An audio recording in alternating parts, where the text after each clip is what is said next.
Hello বন্ধুরা, তোমরা সবাই কেমন আছো? আজ আমি বানাচ্ছি হচ্ছে আলু কুলচা আর ছোলে। প্রথমে আমি বাটিতে হাফ বাটির মতন আটা নিয়ে নিচ্ছি আর এক বাটির মতন ময়দা নিয়ে নেবো। যতটা পরিমাণ আটা তার বেশিরভাগ পরিমাণই দিতে হবে এখানে হচ্ছে ময়দা। এই যে আমি এক বাটি পুরো ফুল করে আমি এখানে ময়দা দিয়ে দিচ্ছি। আর এটা খেতে খুবই টেস্টি হবে। আর এর মধ্যে দিয়ে দিচ্ছি হচ্ছে কালো জিরে বা কলঞ্চি। কালো জিরে একটু বেশিরভাগ পরিমাণ মতোই দিতে হবে। এই যে অনেকটা পরিমাণ মতন আমি দিয়ে দিলাম। এরপর দিয়ে দেবো হচ্ছে বেকিং সোডা। বেকিং সোডা দিয়ে দিলাম এর মধ্যে। এরপর আমি দিয়ে দেবো অল্প পরিমাণে ইনো। এই যে একটু ইনো দিয়ে দিলাম খুব সামান্য পরিমাণে। এই যে এটা আমি টক দই আগে থেকে ফেটিয়ে রেখেছি। এর মধ্যে আমি দিয়ে দেবো হচ্ছে নুন, পরিমাণ মতো স্বাদ অনুসারে একটু নুন দিয়ে দেবো। এরপরে ফেটিয়ে রাখা যে টক দইটা দেখালাম ওটা আমি 1 চামচ মতন দিয়ে দেবো।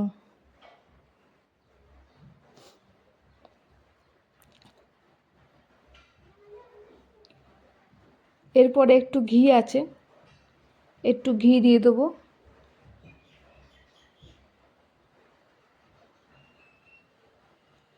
এই যে আমি একটু ঘি দিয়ে দিলাম। এই যে দেখো। এরপরে একটু ধনে পাতা কুচি রেখেছিলাম, ধনে পাতা কুচি আমি এর মধ্যে দিয়ে দিলাম।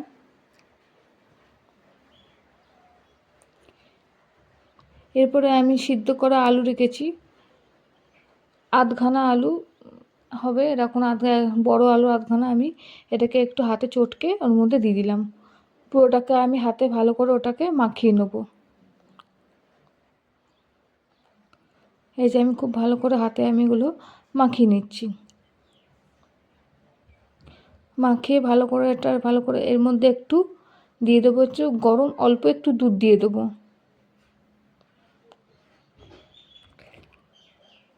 তার মধ্যে একটু মাখিয়ে নেব।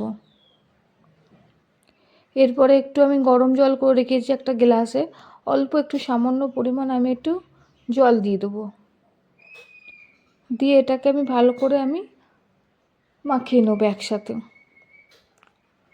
এই যে দেখো মাখিয়ে নিয়ে ভালো করে ডো বানিয়ে রেখেছি। ডো বানানোর পরে এর মধ্যে হালকা একটু হাতে তেল দিয়ে ভালো করে এটা মাখিয়ে এটাকে আমি 15-20 মিনিটের জন্য এটাকে আমি ঢাকা দিয়ে রাখবো।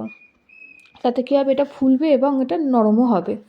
এরপরে আমি একটা মিক্সিতে আমি কিছু মশলা বানিয়ে নেবো। প্রথমে আমি বড় চামচের 1 চামচ সিদ্ধ ছোলে বা চানা আমি সিদ্ধ করে রেখেছি। এর মধ্যে আমি একটা আলু দিয়ে দেবো আর একটু হাফ বাটির একটু বেশি টক দই আমি এর মধ্যে দিয়ে দেবো।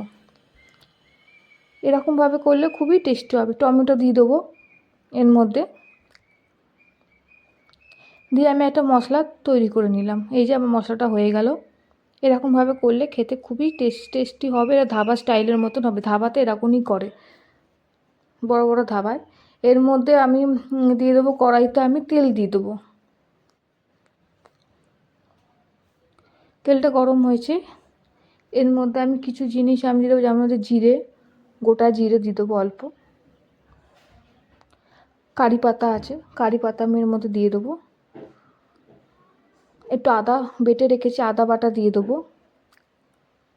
দিয়ে একটু ভালো করে একটু নাড়াচাড়া করবো। এরপর পেঁয়াজ কুচি, লঙ্কা কুচি সব আমি লঙ্কা কুচি দিয়ে দিলাম, পেঁয়াজ কুচি, লঙ্কা কুচি সব আমি এর মধ্যে দিয়ে দেবো। সব কিছু একসাথে আমি দিয়ে দিলাম। দিয়ে আমি একটু ভালো করে আমি নাড়াচাড়া করব। খুব ভালো করে এটা নাড়াচাড়া করতে হবে। গ্যাসের ফ্লেমটা বাড়িয়ে এটা নাড়াচাড়া করার পর একটু রঙটা হালকা চেঞ্জ হয়ে আসবে, লালচে লালচে হয়ে আসছে দেখুন। এরপর আমি হলুদ গুঁড়ো দিয়ে দেবো। এরপর আমি লঙ্কার গুঁড়ি দিয়ে দেবো। আর যে লঙ্কার গুঁড়ি, হলুদ গুঁড়ি সব আমি দিয়ে দিয়েছি একসাথে। এরপর আমি গরম মশলা গুঁড়ো দিয়ে দেবো। একসাথে আমি গরম মশলা গুঁড়ো এবারে আমি নুন দিয়ে দেবো, দিয়ে আমি ভালো করে এটাকে একটু কষবো।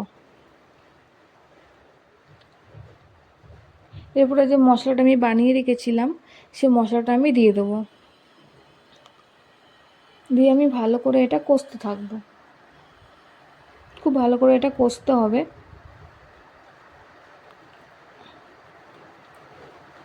দেখো রঙটা দেখো কত সুন্দর এসেছে কষার পরে। এরপর আমি সিদ্ধ ছোলে আমি এর মধ্যে দিয়ে দেবো, সিদ্ধ ছোলে দিয়ে একটু কষবো।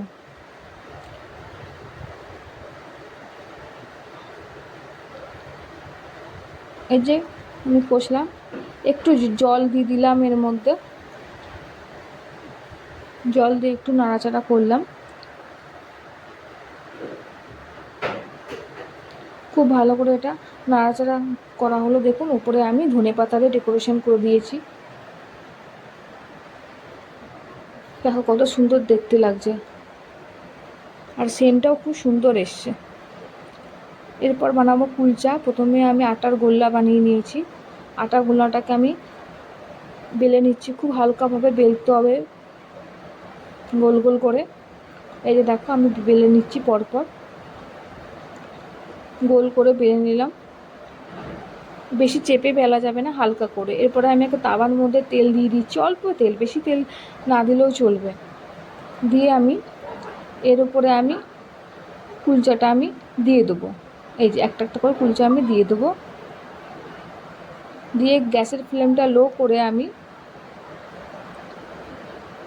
একটু এপাশ ওপাশ পাল্টে নেবো। এপিট ওপিট দেখো পেছন দিকটা একটু হালকা লাল লাল হয়ে গেছে, এপাশ ওপাশ করে আমি পাল্টাতে থাকবো। আবার আমি তেল দিলাম,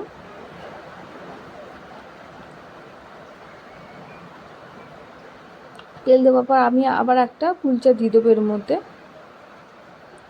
দিয়ে এপাশ ওপাশ করে আমি পাল্টাতে থাকবো। যত এপাশ ওপাশ করে পাল্টাবো তত ওটা ভাজা হবে ভালো করে। এই যে পেছন দিকটা ভাজা হচ্ছে, আবার আমি পাল্টে নিলাম, পাল্টে আবার এপাশ ওপাশ করে পাল্টে ভালো করে আমি চেপে চেপে ভাজছি। এরকমভাবে এটাকে ভাজতে হবে, ঠিক পরোটার মতন করে। আর এটা খেতে খুবই নরম হবে,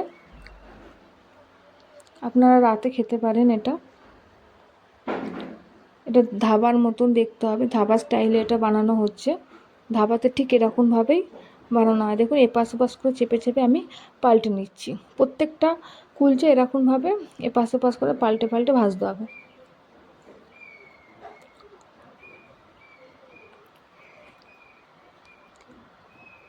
দেখো কত সুন্দর করে এটা ভাজা হচ্ছে।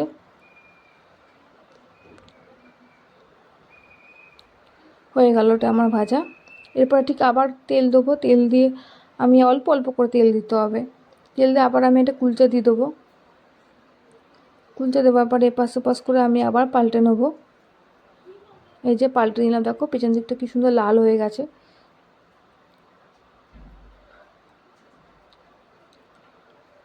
এই যে লাল হয়ে গেছে, আমি এপাশ ওপাশ করে পাল্টে নেবো। একটু লাল হালকা হালকা লাল করে এটা একটু ভাজতে হবে। একটু খুন্তি দিয়ে এটাকে চেপে চেপে দিতে হবে চারিদিকটা।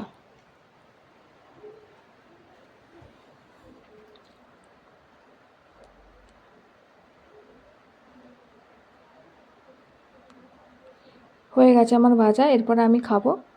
দেখো কত সুন্দর দেখতে আছে। এর সাথে আমি দই নিয়েছি, শশা নিইনি, কিন্তু টমেটো নিয়েছি, আর পেঁয়াজ কুচি আর লঙ্কা নিয়েছি।